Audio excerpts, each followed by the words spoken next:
अस्सलाम वालेकुम, आदाब, तामिल इरशाद खबरनामा में आपका खैर मकदम। शुरुआत हेडलाइंस के साथ। जम्मू कश्मीर में मुस्तकिल तौर पर अमन की वापसी तक पाकिस्तान के साथ बातचीत का सवाल ही पैदा नहीं होता। जम्मू कश्मीर की तारीख में यह पहला इलेक्शन होगा जब सिर्फ एक झंडा, एक आईन और एक वजीर आज़म होगा। अमित शाह।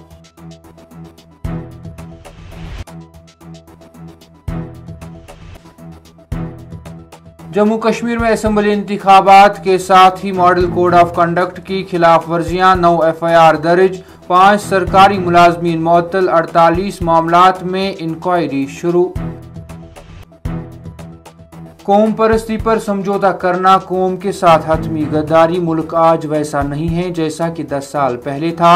दफा 370 जिसको कुछ लोगों ने मुस्तकिल समझा था, इस दहाई में इसे खत्म कर दिया गया है। यह आज का हिंदुस्तान है। नायब सदर हिंद। डायरेक्टर जनरल BSF ने कुपवाड़ा में कंट्रोल लाइन के इलाकों का तफसीली दौरा किया। BSF और फौजी अफसरान के साथ सिक्योरिटी सूरत हाल का जायजा लिया।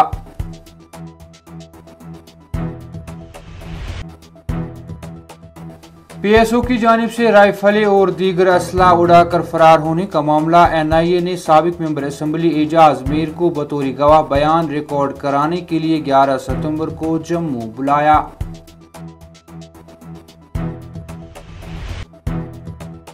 राजौरी में गाड़ी उलटकर अलमनाक हादसे की शिकार, एक तालिब इल्म जाँ बहक, 4 दीगर जख्मी इलाज के लिए अस्पताल मुंतकिल। मुगल शाहरा पर अल्टो गाड़ी पत्थरों की जद में आई, शहरी लुक्म अजल। और जम्मू कश्मीर उर्दू काउंसिल की सालाना तकरीब मुनक्किद। सहाफती मैदान में रोजनामा तामिल इरशाद को एजाज से नवाजा गया।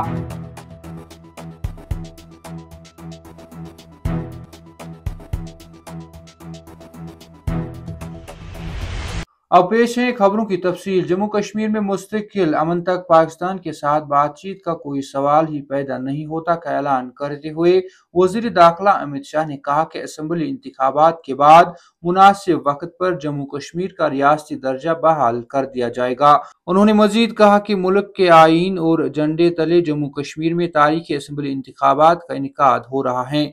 उन्होंने मजीद कहा कि नेशनल कॉन्फ्रेंस, कांग्रेस और PDP जम्मू कश्मीर में मिलिटेंसी और अलहदगी पसंदी को जिंदा करना चाहते हैं और यह बात लिख कर रखे कि नेशनल कॉन्फ्रेंस और कांग्रेस जम्मू कश्मीर में कभी हुकूमत नहीं बनाएंगे। दौरे जम्मू के दूसरे दिन इंतखाबी रैली से खिताब करते हुए वजीर दाखिला अमित शाह ने कहा कि पाकिस्तान के साथ उस वक्त तक कोई बातचीत नहीं हो सकती जब तक जम्मू कश्मीर में अमन मुस्तकिल नहीं हो जाता, और ऐलान किया कि असेंबली इंतखाबात के बाद मुनासिब वक्त पर रियासत का दर्जा बहाल कर दिया जाएगा। अमित शाह ने कहा कि जम्मू कश्मीर में यह पहला इलेक्शन होगा जब सिर्फ एक झंडा, एक आईन और एक वजीर आजम होगा। उन्होंने मजीद कहा कि वजीर आजम हमेशा कौम के लिए एक होते हैं।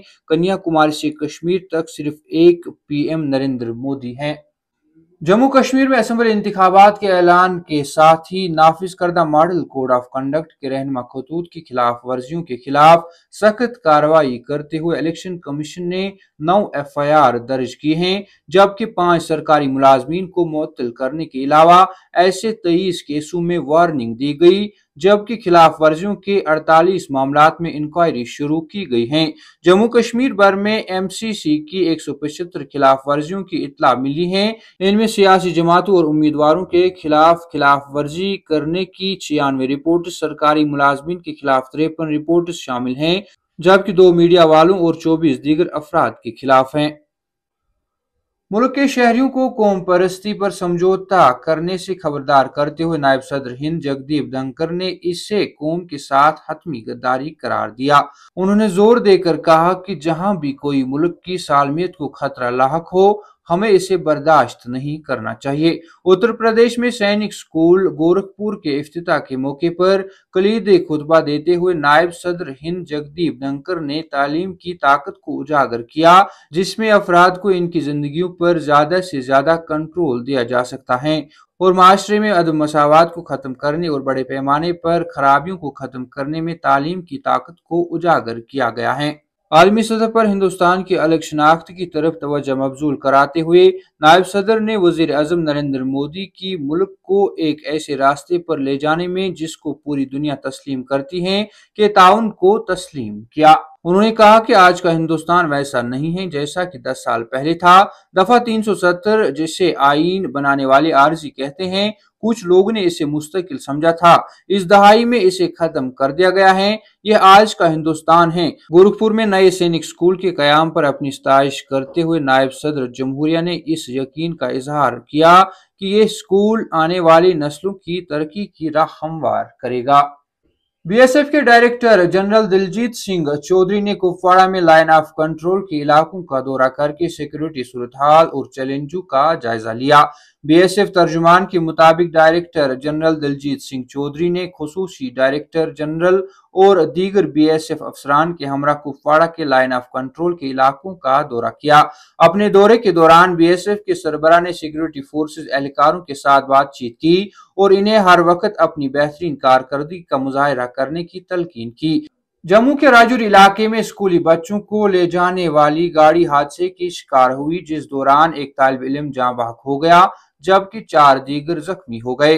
نمائندے نے اس ضمن میں تفصیلات فراہم کرتے ہوئے بتایا کہ راجوری کے پالم علاقے میں ایک گاڑی حادثے کی شکار ہونے کے بعد ایک طالب علم لقمہ اجل بن گیا جبکہ اس میں سوار 4 دیگر زخمی ہو گئے۔ نمائندے نے عین شاہدین کا حوالہ دیتے ہوئے بتایا کہ پالم علاقے کے نزدیک راجوری کوٹرنکا روڈ پر گاڑی کو حادثہ پیش آنے کے بعد ایک طالب علم کی موت ہو گئی جبکہ 4 دیگر زخمی ہو گئے۔ پولیس کے ایک سینئر افسر نے اس کی تصدیق کرتے ہوئے بتایا کہ حادثے میں ایک طالب علم کی موت ہوئی ہے۔ انہوں نے کہا کہ اس معاملے میں کیس درج کر کے تحقیقات شروع کر دی گئی ہیں۔ ادھر پونچھ ضلع کے مغل روڈ پر شکارگاہ کے قریب پتھراؤ سے ایک شخص لقمہ اجل بن گیا۔ عین شاہدین نے بتایا کہ الٹو گاڑی مغل روڈ کے قریب پتھراؤ کی زد میں آ گیا جس کے نتیجے میں گاڑی کو نقصان پہنچا اور ڈرائیور سلیم احمد ولد بشیر احمد زخمی ہو گئے۔ وہی زخمیوں کو علاج کے لیے قریبی اسپتال منتقل کر دیا گیا جہاں وہ زخموں کی تاب نہ لاتے ہوئے دم توڑ بیٹھا۔ جموں کشمیر اردو کونسل کی جانب سے ہوٹل شہنشاہ میں سالانہ تقریب منعقد ہوئی، جس دوران تقریب میں اردو زبان کو فروغ دینے کے لیے روزنامہ تامل ارشاد کو اعزاز سے نوازا گیا۔ اس موقع پر روزنامہ تامل ارشاد کے چیف ایڈیٹر آکاش امین بٹ کو اعزاز سے نوازا گیا اور جموں کشمیر میں اردو زبان کو فروغ دینے خاص طور پر سال 2014 کے توکن سیلاب میں واحد روزنامہ کے بطور اخبار شائع کرنے پر اخبار اور منتظمین کی ستائش کی گئی۔ تامل ارشاد خبرنامہ میں آج کے لیے اتنا ہی، کل پھر سے ملاقات ہوگی، تب تک کے لیے اللہ حافظ۔